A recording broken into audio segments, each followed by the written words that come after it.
ইন্নাল হামদুলিল্লাহ ওয়াসসালাতু ওয়াসসালামু আলান নাবিয়্যি বারাদা। দাওয়া পদ্ধতির অভিজ্ঞতা প্রেক্ষিত প্যাসিফিক অঞ্চল শীর্ষক আলোচনা সভার আজকের সভাপতি ব্যারিস্টার আব্দুর রহমান সাহেব এবং আমার অত্যন্ত শ্রদ্ধেয় উস্তাদ আজকের প্রোগ্রামের সম্মানিত প্রধান মেহমান সৈয়দ কামালউদ্দিন আব্দুল্লাহ জাফরি হাফেজাহুল্লাহ এবং আরেকজন উস্তাদ মুফতি আবু ইউসুফ খান, বাংলাদেশের শ্রেষ্ঠ দ্বীনী প্রতিষ্ঠান তাওয়ানুল মিল্লাতের প্রিন্সিপাল, এবং আমার খুবই শ্রদ্ধাভাজন আরেকজন মালয়েশিয়া থেকে যিনি অংশগ্রহণ করছেন ডক্টর ইউসুফ আলী। আরো আছেন আমাদের সাথে, আরো তো কয়েকজন অ্যাড হওয়ার কথা, উপস্থিত নেই ওনারা হয়তো।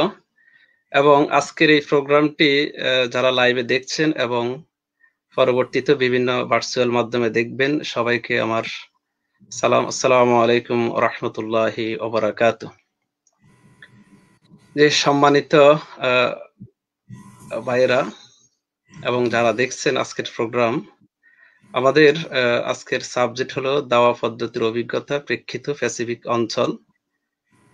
এটা আসলে খুবই গুরুত্বপূর্ণ এই অঞ্চলের, বিশেষ করে যারা বিভিন্ন দেশে আছে তাদের জন্য। তো বিষয়টি অভিজ্ঞতার আলোকে, যার কারণে আমি আমার কোরিয়ার কয়েক বছরের লাইফে যে অভিজ্ঞতাটা ফেস করেছি এবং যেগুলা দেখেছি সেই বিষয়ে আমি আপনাদের সাথে কিছু কথা শেয়ার করব। কারণ আমি আলহামদুলিল্লাহ আপনারা যথেষ্ট যোগ্য, আমি এরকম মানের দাওয়ার কাজের সাথে জড়িত না, তবে ক্ষুদ্র পরিসরে বাংলাদেশ থেকে দক্ষিণ কোরিয়া আসার পরে এখানের দাওয়াতি কাজ এবং মুসলিমদের করণীয় অমুসলিম দেশে, যার কারণে যথেষ্ট অনেক কিছু ফেস করেছি। সে আলোকে আমি 10 মিনিট আপনাদের সাথে শেয়ার করব চুম্বক আকারে কিছু কথা। প্রিয় দর্শকবৃন্দু, দাওয়াতি কাজের অভিজ্ঞতা যদি আমরা বলতে যাই, সেক্ষেত্রে রাষ্ট্রীয়ভাবে দুই ভাগে এটাকে বিভক্ত করা যায়। একটি হলো মুসলিম সংখ্যাগরিষ্ঠ দেশ যেগুলো, আরেকটি হলো অমুসলিম সংখ্যাগরিষ্ঠ দেশগুলো। মুসলিম সংখ্যাগরিষ্ঠ দেশগুলোতে আমাদের দাওয়াতি কাজ কিছুটা রাষ্ট্রীয় মাধ্যমে হয়। রাষ্ট্রীয় মাধ্যমে যেটা হয়, যেমন মাদ্রাসা প্রতিষ্ঠা করা, মসজিদ প্রতিষ্ঠা করা, তারপরে মুক্ত প্রতিষ্ঠা করা, হিফজখানা, আরো বিভিন্ন ওয়েতে বিভিন্ন লেকচার, ক্লাস, কোচিং এগুলো করার মাধ্যমে। অমুসলিম প্রধান দেশগুলোতে দাওয়াতি কাজটা খুবই জটিল, যেটা আমরা যারা অমুসলিম প্রধান দেশগুলোতে বসবাস করি তারা এটা কিছুটা বুঝতে পারি। আর আমরা যারা মুসলিম সংখ্যাগরিষ্ঠ দেশে বসবাস করি তাদের পক্ষে ওগুলা ফেস করাটা কল্পনায় আসে না। যখন বাংলাদেশে ছিলাম তখন আমরা দাওয়াতি কাজ বলতে যেটা বুঝতাম, কাউকে ইসলামের দিকে নামাজে আসতে বলা, মাদ্রাসা কাউকে ভর্তি করতে উদ্বুদ্ধ করা, দ্বীনি ইলম শিক্ষার ক্ষেত্রে উদ্বুদ্ধ করা। কিন্তু অমুসলিম দেশে আসার পর এখানে বিষয়টা খুবই জটিল বোঝা যায়। কারণ এখানে আমরা আমাদের মনের মতো বা আমাদের যে বিশ্বাস চিন্তা চেতনা, সেটার আলোকে আমরা তেমন লোক এখানে পাওয়া খুবই দুষ্কর। প্রিয় দর্শকবৃন্দ এবং আমার সাথে যে শায়েখরা উপস্থিত আছেন, আমি আমার কোরিয়ার কিছু কথা এবার শেয়ার করি আপনাদের সাথে। কোরিয়ার এবং অমুসলিম প্রধান দেশগুলোতে দাওয়াতি কাজের ক্ষেত্রে সর্বপ্রথম হলো নিজের আমল আখলাককে স্পষ্ট করে তুলে ধরা।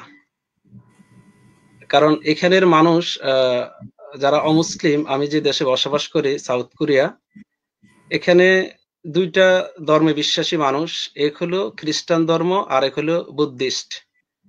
আর ম্যাক্সিমাম লোক আছেন যারা কোনো ধর্মে বিশ্বাসী না, তারা বলেন যে আমার কোনো ধর্ম নেই, ধর্ম কি আমি নিজে করি নিজে খাই। তো এই ধর্মের লোকদের সাথে তেমন কোনো কিছু আলোচনা করা যায় না, কারণ ওরা কোনো কিছু মানে না। আর খ্রিস্টান যারা, তাদের যথেষ্ট দাওয়াতি অ্যাক্টিভিটিস কোরিয়াতে আছে। আর বুদ্ধিস্ট যারা, তাদের দাওয়াতি অ্যাক্টিভিটি স্লো আকারে, তাদের সীমিত পরিসরে আছে। ৮০ দশক থেকে কোরিয়াতে খ্রিস্টান সম্প্রদায় ব্যাপক। এই দেশে প্রায় হাজার হাজার চার্চ তারা গড়ে তুলছে, অনেক খুব বিশাল আকারে, যেটা অন্য দেশে আছে কিনা আমার জানা নেই। কিন্তু কোরিয়াতে প্রচুর এই চার্চ তারা গড়ে তুলেছে। তা আমাদের মুসলিম যারা কোরিয়াতে বসবাস করে এর সংখ্যা সম্ভবত লক্ষাধিক হতে পারে, ১ লাখ অথবা তার কিছু বেশি হবে আমার আইডিয়া মতে। আর বাকি কোরিয়ানদের মধ্যে যে কয়জন মুসলিম আছেন তাদের হিসাবে হয়তো ৩০,০০০ মতো আছেন। আসলে অ্যাক্টিভিটি যে ১-১৫০ লোককে আমরা দেখি, আমি দেখি আমার এই কয়েক বছরে ৭-৮ বছর কোরিয়াতে। তো এখানে দাওয়াতি কাজের ক্ষেত্রে যে বিষয়টা আমরা ফেস করি সেটা হলো, এরা প্রথমে জানতে চায় যে ইসলাম কি, অথবা তোমরা এটা কেন ফলো করো, বা আল্লাহকে, গডকে, এটা নিয়ে তারা জিজ্ঞেস করতে চায় তাদের, যেহেতু তারা বিষয়টা তাদের বিশ্বাসে নাই। আর খ্রিস্টান যারা, তারা এখানে তাদের দাওয়াতি কাজের অ্যাক্টিভিটিস হলো যিশুকে মেনে নাও তোমরা, যিশু হলো আল্লাহর মাধ্যম, সুতরাং যিশুকে পাইলে তোমরা আল্লাহকে পেতে পারো। এতে করে যাদের আল্লাহ সম্পর্কে জ্ঞান কম বা ইসলাম সম্পর্কে নলেজ কম, তারা কিন্তু বাংলাদেশিদের মধ্যে আমি যাদেরকে দেখতেছি অনেকে এটা বুঝে উঠতে পারে না, যেটা আমাদের দেশে অনেক কিছু কিছু খ্রিস্টানরা অলরেডি শুরু করছে ঈসাই ধর্ম। ঈসাই ধর্ম নিয়ে কিন্তু এটা কিন্তু মূলত একটা খ্রিস্টানদের একটা সাইট, এটাকে কৌশলে তারা ঈসাই ধর্ম নিয়ে গেছে। ঠিক কোরিয়াতেও সেম ভাবে তারা ব্যাপক দাওয়াতি কাজ করতে চায় মুসলিমদের মাঝে, বিশেষ করে মুসলিমদেরকে ফেলে। আমরা যারা কোরিয়াতে আছি, আমরা দাওয়াতি কাজের ক্ষেত্রে যেটা করি, এক হলো আমাদের আমল, আমরা খাওয়ার ক্ষেত্রে, চলার ক্ষেত্রে, কথা বলার ক্ষেত্রে, তখন তাদের একটা মনে প্রশ্ন আসে, তোমরা কেন মদ খাও না, তোমরা কেন নাইট ক্লাবে যাচ্ছ না, এই বয়সে তো এগুলো করার কথা।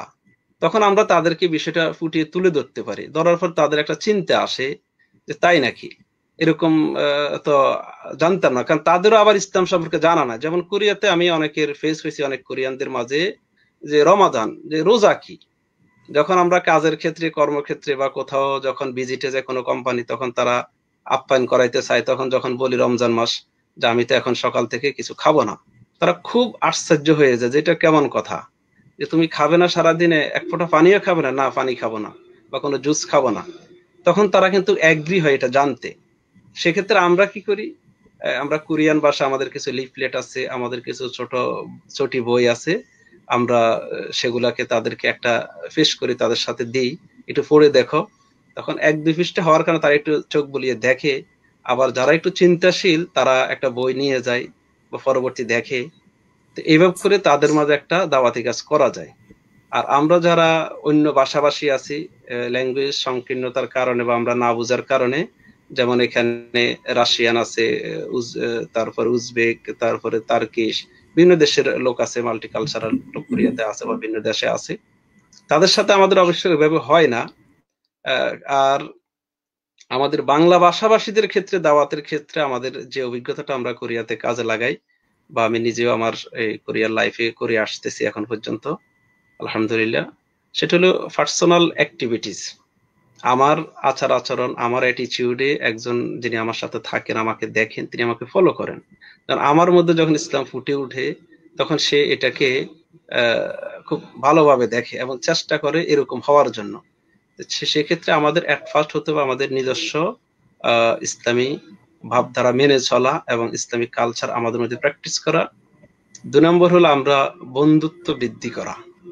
আমরা যে যে ভাষায় থাকি, যেখানে থাকি, আমাদেরকে একটা রিলেশনশিপ তৈরি করা, যারা আমার সোসাইটি থাকে, আমার সাথে থাকে। জি। তারপরে আমাদের মসজিদ কেন্দ্রিক যে কালচারাল প্রোগ্রাম গুলো হয়, সেগুলোর মাধ্যমে তাদের লিস্ট তৈরি করা, তাদের সাথে কন্টিনিউ যোগাযোগ করা। তার কমিউনিটি সেন্টার বা বিভিন্ন অকেশনাল যে হলিডে গুলোতে প্রোগ্রাম গুলো হয়, সেগুলাতে দাওয়াতি কাজ করা, তাদের খোঁজ খবর রাখা এবং তাদের একটা লিস্ট তৈরি করে তাদের সাথে যোগাযোগ। এটা হলো আমার কোরিয়ার প্রেক্ষাপটে আমরা যেভাবে দাওয়াতি কাজগুলা করে আসি। তাই আমার রিকোয়েস্ট থাকবে অন্যান্য দেশে, অমুসলিম এশিয়া প্যাসিফিক যে অমুসলিম দেশগুলো আছে, সেগুলোতে তারাও একই স্টাইল বা একেবারে যদি করে, তাহলে তাদের দাওয়াতি কাজ অ্যাক্টিভিটিস আরো ত্বরান্বিত হবে।